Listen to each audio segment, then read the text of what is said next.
Hello à tous, aujourd'hui on se retrouve avec Sharda pour une interview puisque elle est devenue autrice il y a quelques temps et on a envie d'en savoir plus sur elle. D'ailleurs sur la chaîne vous voyez plein d'interviews avec tout le monde, tous les auteurs qu'on peut accompagner. On va pouvoir voir pourquoi est-ce que Sharda s'est lancée dans l'écriture, comment et qu'est-ce que ça a fait d'être auteur dans l'espace de quelques mois au fait. Pour vous faire un petit récap de qui est Sharda, Sharda c'est une jeune femme qui a justement eu un petit périple en Inde et qui va raconter justement toute son histoire, tout ce qu'elle a pu apprendre de ses racines, de sa culture et de tout ce qui se voit en Inde directement.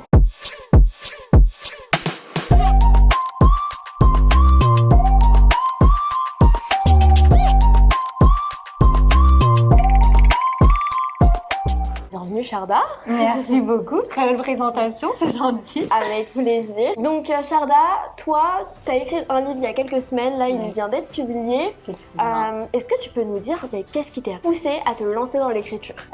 Merci beaucoup en tout cas de m'accueillir aujourd'hui. Moi ça fait 3 ans que je réfléchis à écrire un livre, tout simplement.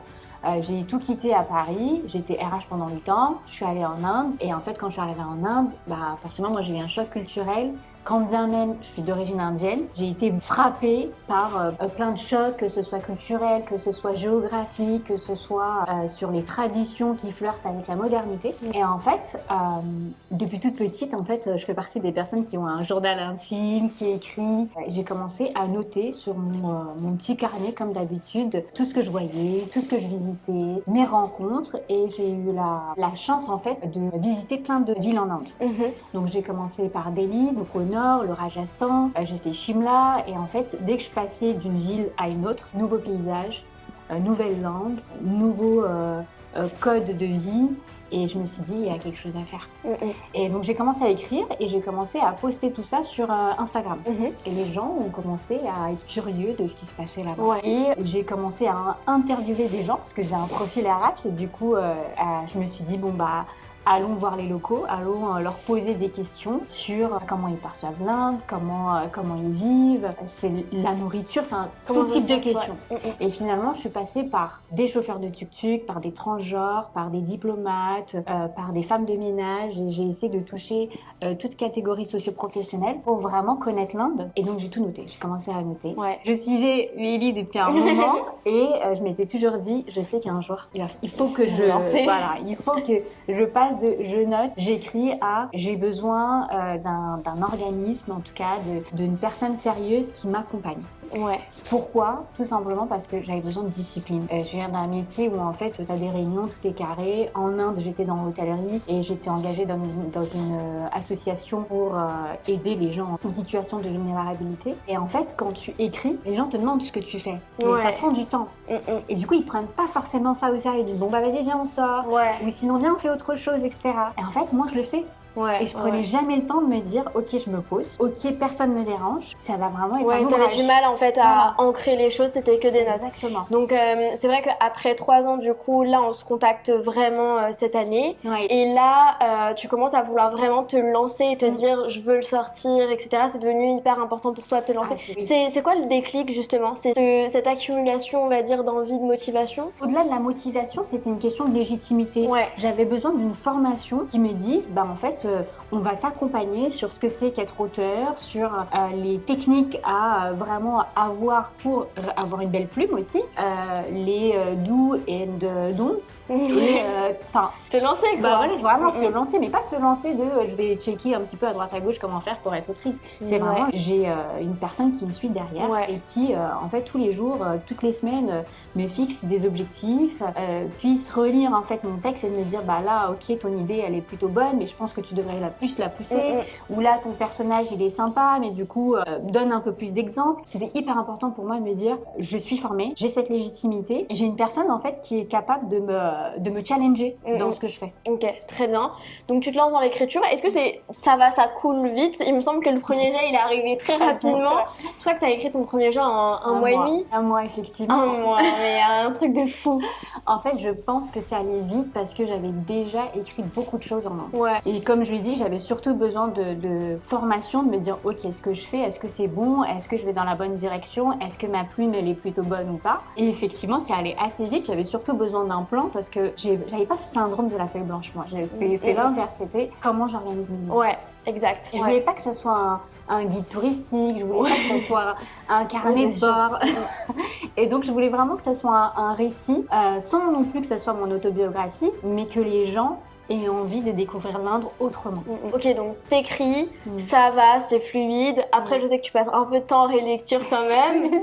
Tu sors ton livre. Qu'est-ce que ça te fait déjà d'avoir ton livre dans les mains, de ressentir que t'as réussi à ce moment-là? Qu'est-ce que tu ressens quand tu le reçois? Ah, c'est une fierté. En fait, t'es prise par toutes les émotions. T'es émue parce que tu dis c'est bon, c'est fait. J'y croyais pas, c'est un rêve qui se réalise.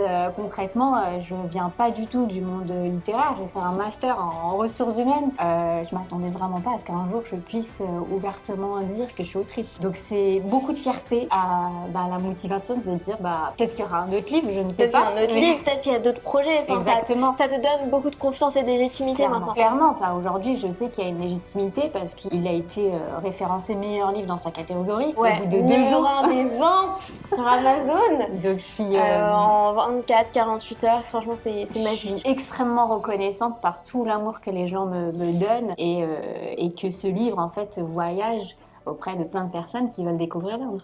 Tu commences à en parler aux gens, tu commences à faire des petites interviews et tout. Comment ça se passe, cette vie après le livre? C'est très différent parce que moi, des bases, en plus, j'avais un compte privé. Ouais. Un compte privé avec 300 personnes. Le lendemain, je me rends compte que j'en ai 800. D'un coup, les gens t'écrivent des messages très encourageants, des messages d'amour. Et je me dis, mais en fait, ils n'ont même pas encore lu mon livre. Mais comme j'ai fait une vidéo, parce que je me suis quand même investie à me dire qu'il faut travailler quand même sur le message que j'ai envie de passer au sujet de ce livre, du coup j'ai reçu beaucoup d'amour, j'ai reçu du coup des messages de médias pour faire un article, des interviews, je suis invitée par des institutions pour des événements culturels, donc effectivement ça ouvre beaucoup de portes.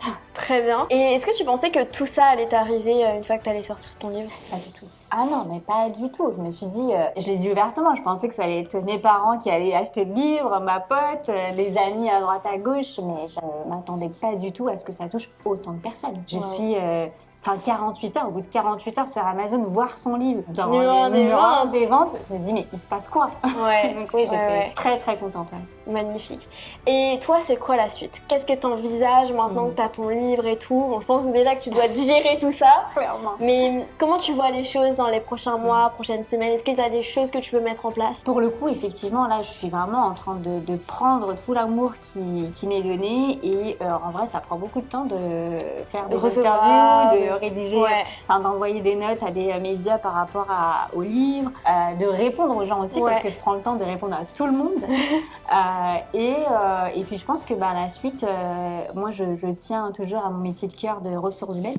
Donc je vais rester dans ce domaine-là. Et puis après, je sais pas. Je réfléchis, je réfléchis à me dire j'aimerais bien écrire un autre bouquin. Trop bien. Bon il y a de quoi faire pour la suite.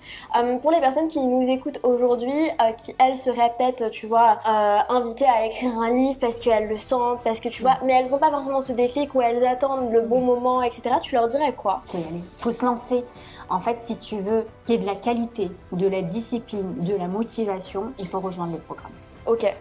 Si tu veux vraiment que ton livre soit accompagné par des professionnels, moi je sais que j'avais absolument besoin d'accompagnement. Je faisais des sessions de coworking avec Nolwenn pratiquement tous les jours.